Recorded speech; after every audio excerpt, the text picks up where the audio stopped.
নমস্কাৰ। মাজুলী আৰু লখিমপুৰক সংযোগ কৰি ইতিমধ্যে যি দুখন পকীদলং নিৰ্মাণ কৰি থকা হৈছে, সেই পকীদলং দুখনৰ এটা নতুন আপডেট আজিৰ ভিডিঅ'ত আপোনালোকৰ বাবে পুনৰ লৈ আহিছোঁ।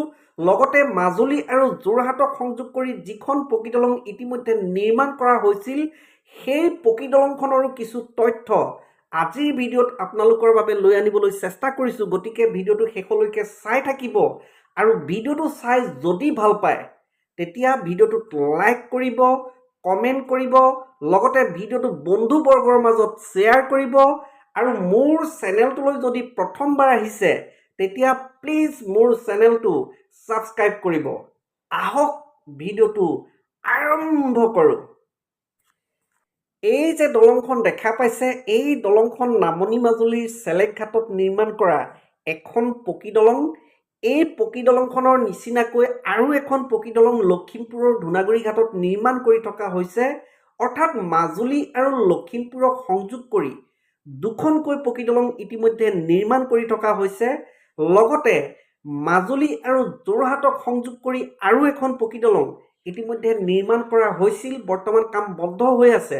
এই তিনিওখন দলঙৰ নিৰ্মাণ কাৰ্য কেতিয়াকৈ সম্পূৰ্ণ হ'ব তাৰ কাৰণে মাজুলীবাসীয়ে আগ্ৰহেৰে বাট চাই আছে।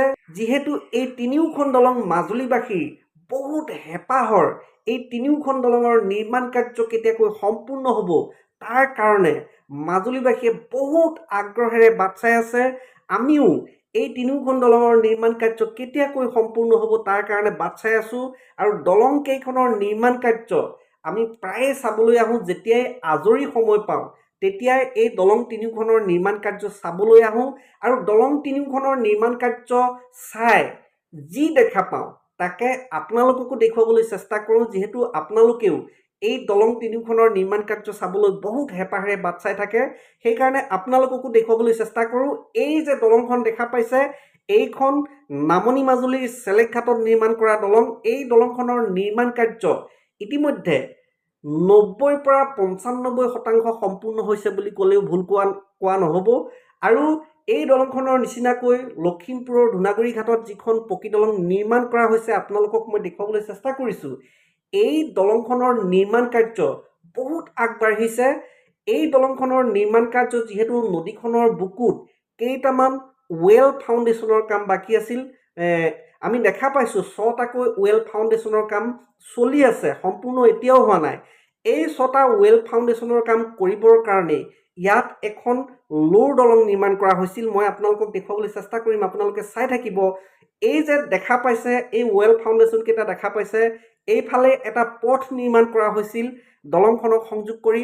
আৰু দলংখন নিৰ্মাণ কৰিছিল যিহেতু এই ৱেল ফাউণ্ডেশ্যন কেইটাৰ কাম কৰিবৰ কাৰণে নিৰ্মাণ কৰা হৈছিল। আপোনালোকক মই দেখুৱাবলৈ চেষ্টা কৰিছোঁ, আপোনালোকে চাওক। এইটো এটা ৱেল ফাউণ্ডেশ্যন, এইটো এতিয়াও সম্পূৰ্ণ হোৱা নাই, এনেকৈয়ে আছে।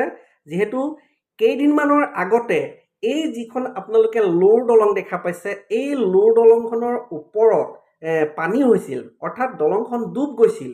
সেইকাৰণে ইয়াতে যি কাম কৰি আছিল, ৱেল ফাউণ্ডেশ্যনৰ কাম কৰা হৈছিল, সেই কাম বন্ধ কৰা হৈছে।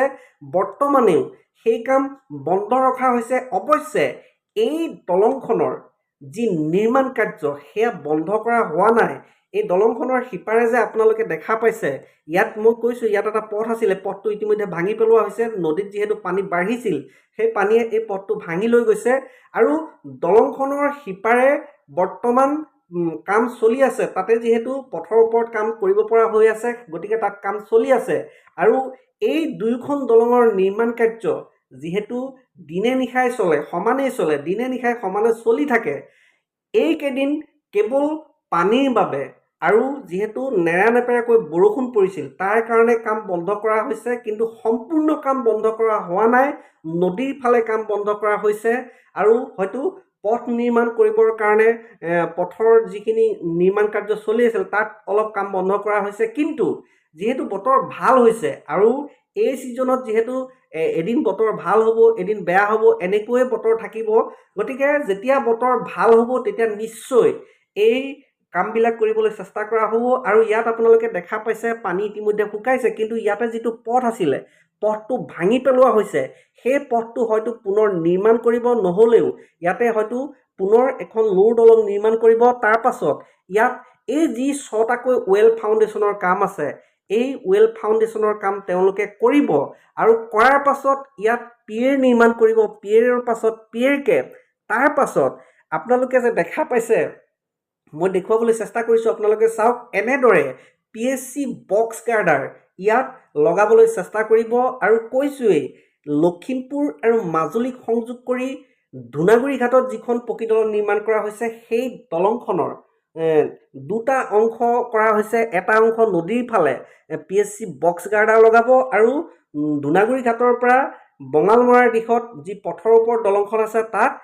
এটা অংশ হ'ব তাত PSC আই গাৰ্ডাৰ লগাব গতিকে দুই ধৰণৰ দলং হ'ব PSC বক্স গাৰ্ডাৰ আৰু PSC আই গাৰ্ডাৰ সেই দলংখন নিৰ্মাণ কৰা হ'ব আৰু আপোনালোকে চাওক নামনি মাজুলীৰ চেলেকঘাটৰ পৰা কানিয়াজানলৈকে যিটো পথ সেই পথটো ইতিমধ্যে দলংখনৰ সমানকৈ নিৰ্মাণ কৰা হ'ল খুব সুন্দৰকৈ সেই পথটো নিৰ্মাণ কৰা হৈছে আৰু পথটো আপোনালোকে চাওক বহুত ওখকৈ বহুত সুন্দৰকৈ সেই পথটো নিৰ্মাণ কৰা হৈছে গতিকে মই তলৰ পৰাই দেখুৱাবলৈ চেষ্টা কৰিছোঁ ওপৰৰ পৰাও দেখুৱাবলৈ আপোনালোকক চেষ্টা কৰিম আপোনালোকে চাই থাকিব পুনৰ দেখুৱাইছোঁ এইখন দলংখন নামনি মাজুলীৰ চেলেকঘাটৰ দলং আৰু সেই দলংখনৰ সমানকৈ এই পথটো নিৰ্মাণ কৰা হৈছে লগতে আপোনালোকক দেখুৱাইছোঁ লখিমপুৰৰ ধূনাগুৰি ঘাটত যিখন পকী দলং নিৰ্মাণ কৰা হৈছিল সেই দলংখন আপোনালোকে চাওক ইতিমধ্যে নদীৰ ফালে PSC বক্স গাৰ্ডাৰবিলাক ইতিমধ্যে ওপৰত উঠাইছে আৰু এনেদৰে কাম চলি আছে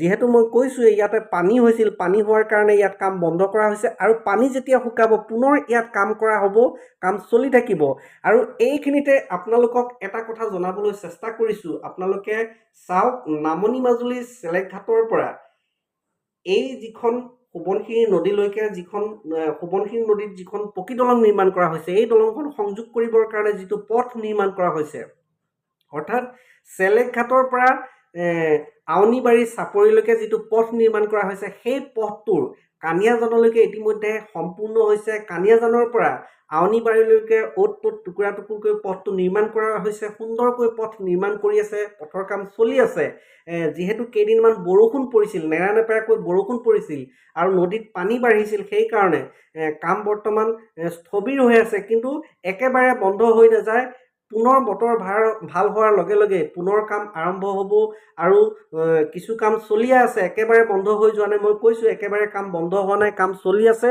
আৰু দিনে নিশাই যিহেতু ইয়াত কাম চলে গতিকে এই গতি যদি অব্যাহত থাকে এই দিনে নিশাই যি কাম কৰে সেই গতি যদি অব্যাহত থাকে আৰু প্ৰাকৃতিক দুৰ্যোগে বৰ বেয়াকৈ যদি বৰ বেছিকৈ যদি বাধাৰ সৃষ্টি নকৰে আৰু যি গতিৰে কাম চলি আছে মই পুনৰ কৈছোঁ যি গতিৰে কাম চলি আছে এই গতিও যদি অব্যাহত থাকে তেতিয়া এই দলংখনৰ নিৰ্মাণ কাৰ্য অৰ্থাৎ লখিমপুৰ মাজুলী সংযোগী দ্বিতীয়খন দলঙৰ নিৰ্মাণ কাৰ্য 2026 চনত 90% হয়তো 100%ও হৈ যাবলৈ আছে গতিকে 26 চনত সম্পূৰ্ণ হোৱাৰ কিছু আশা আমি দেখা পাইছোঁ যিহেতু ইয়াত যিসকল স্থানীয় লোক আছে বা আমিও এই দলংকেইখনৰ নিৰ্মাণ কাৰ্য চাবলৈ আহি থাকোঁ আমি যি ধাৰণা কৰোঁ সেই ধাৰণা প্ৰায় সত্য হয় যিহেতু ইয়াত কাম 24 ঘণ্টাই চলে মই কৈ আছোঁ বাৰে বাৰে কৈছোঁ 24 ঘণ্টাই কাম চলি থাকে আৰু প্ৰাকৃতিক দুৰ্যোগে যদি বাধাৰ সৃষ্টি নকৰে তেতিয়াতো কাম চলিয়ে থাকিব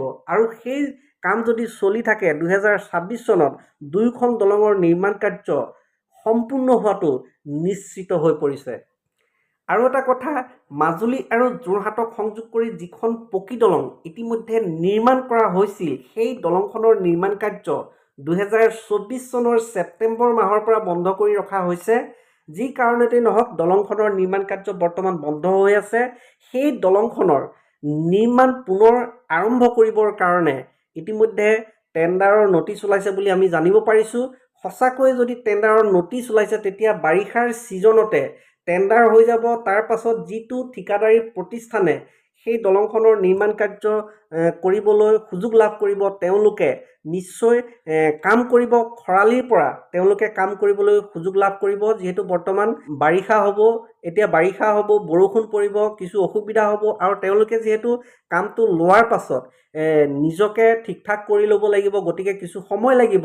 সেয়েহে মই অনুমান কৰিছোঁ খৰালিৰ পৰা নিশ্চয় যোৰহাট মাজুলী সংযোগী দলংখনৰ নিৰ্মাণ কাৰ্য পুনৰ আৰম্ভ কৰা হ'ব। আজিলৈ ভিডিঅ'টো ইমানেই। ভিডিঅ'টো চাই যদি ভাল পালে ভিডিঅ'টোত লাইক কৰিব, কমেণ্ট কৰিব, ভিডিঅ'টো বন্ধুবৰ্গৰ মাজত শ্বেয়াৰ কৰিব, আৰু মোৰ চেনেলটোলৈ যদি প্ৰথমবাৰ আহিছে প্লিজ চেনেলটো ছাবস্ক্ৰাইব কৰিব।